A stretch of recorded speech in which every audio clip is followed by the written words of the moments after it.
Here at Haras Trotteurs, catching up with Anton Golino. Hello, Anton. G'day, Paul. How are you? Very well, mate. We're here to, I suppose, promote the exciting new announcement, or the new stallion that's about to stand for his first season here in Australia on a street. Yeah, Paul. Yeah, no, it's really exciting, mate. You know, we, as I've said earlier or before, you know, he's a horse that we're really excited about here at the farm. We're going to support him, you know, very well, and yeah, I think he's going to be a massive asset to us down here. He offers a lot to Australian breeding, especially with his bloodlines. You was just saying there before about his maternal line initially. Just great horses all the way through. Yeah, he's a horse with an amazing pedigree. You know, he's a horse that we've really sourced. You know, we've done a lot of work to get this horse. You know, like he ticks all the boxes. He's a horse that's got as we just said, an amazing pedigree. You know, he's bred on the classic Cantab Hall Muscles Yankee Cross. You know, he's a brother to an O'Brien award-winning 2-year-old in Habitat. He's an O'Brien award-winning 2-year-old himself. You know, his brother Habitat was, you know, earned 1.2 million on a streak, so made 800,000 himself. And then, you know, his second dam is the Dam of Civil Action. You know, who was a great horse and, you know, made 1.2 million there. So it's just a pedigree. Yeah, it just jumps out. You know, jumps out at you at the page. You know, it's an amazing pedigree, and yeah, he's I think a massive boost for our breeding industry down here. When you look at that maternal line, and you've got, you know, an A4 piece of paper, there's only basically that one line. How hard is it to get that black type in America? Like, one thing I'm trying to do is break down, I suppose, the barriers so people can actually understand how it all works. To get that strong black type that he's got in his pedigree, how hard is that? Well, it's hard to get a horse that does both. You know, like it's you know, I've seen in the past, you know, we've had horses come down here that will have one or the other. You know, you'll get a horse that's basically not a bad racehorse, but, you know, they have no depth in pedigree. You know, they'll, you know, have 5-6 dams on the page, and there's usually a reason why they're not standing up there, them horses, you know, where this horse is a genuine, you know, proper horse in the sense that he has, you know, he has both. You know, he was a great racehorse himself. Obviously, he won a Breeders' Crown. He won a William Wellwood Memorial, which are the major, you know, they're the major races there. And then also he's got the pedigree there, you know. So, yeah, like I don't think often, especially with the trotters down here, we've had a horse come down too often that has both. And that's what's pretty special, I think. His sire, Cantab Hall, where does he rate as far as the American top line stands? Oh, he's right up there, Paul. You know, he's a very sought after sire, Cantab Hall. You know, the reason I think they love the Cantab Halls there, they seem to be very easy horses. You know, they're very sound horses.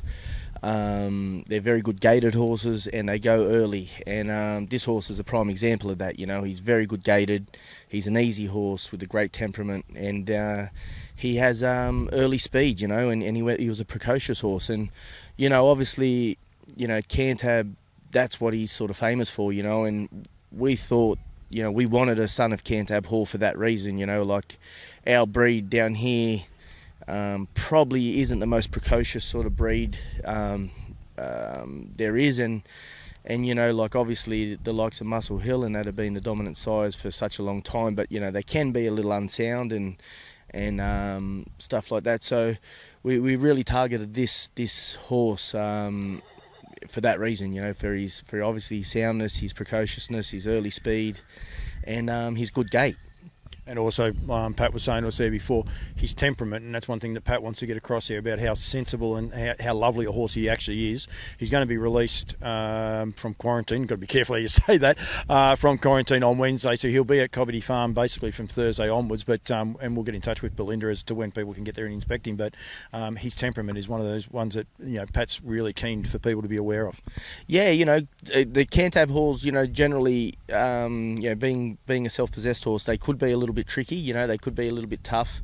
Self-possessed himself was a little tough, I guess. But yeah, no, this horse, he's got a great temperament. You know, everyone that's worked with him and the people that we dealt with there in the States, Sonia and them, they just said this horse is just, yeah, something special to be around. You know, he's so laid back, easy horse, and you just see that was how he showed in his races. You know, he was a laid back, very easy horse to work with, you know, and so yeah, it's a massive attribute, I think, in a stallion to have a good nature. His racing style suits Australia. One, his 2-year-old record is sensational, but also like his gate speed, being able to posse up, take the sit. I forgot the name of the driver. He's a great driver. He's a great interview, and his name's still not coming back to me at the minute. You'll tell me in a sec. But that's what he was saying was one of his great attributes. He's Canadian. He was only Bob McClure, yeah. He was saying being able to posse up. I think he was on the back of Captain Corey when he won the Breeders' Crown, and not just posse up. He said he had a bit of a giggle when Aki had a look over his shoulder, and he still had plenty left, and just that adaptability. But he actually went up a sprint lane that didn't exist either, which is something the Americans don't do. So it's really going to suit here in Australia, isn't it?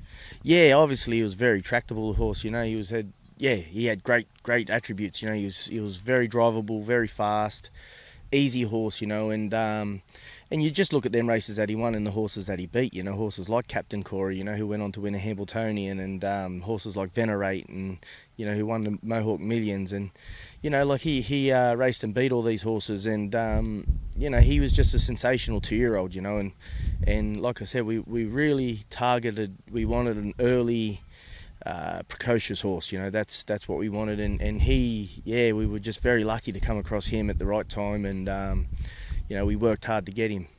You talk about the Mohawk Millions there, and I encourage people to go and watch. I mean, the way it is now, YouTube, just type in On a Street and he'll come up there. There's no problems.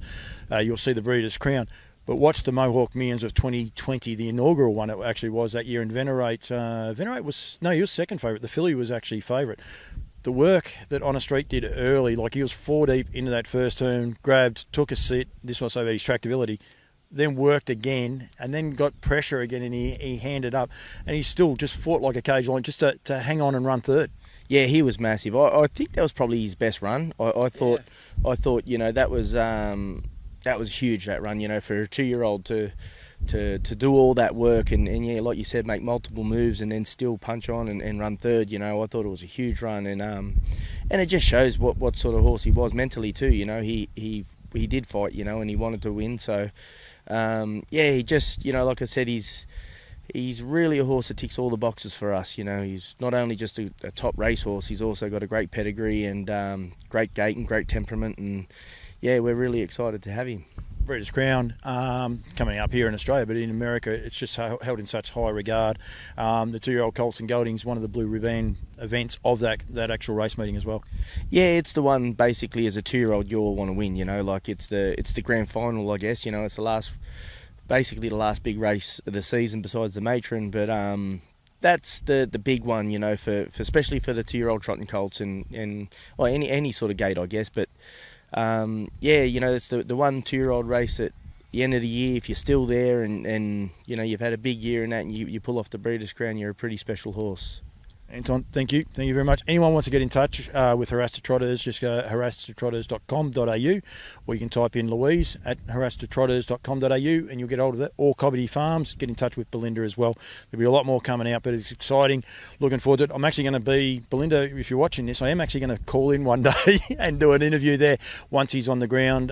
So probably in the next week and a half, and we'll be able to showcase him as well. But Anton, thank you very much for joining me, mate. Thanks, Paul. Cheers. Thanks for having me.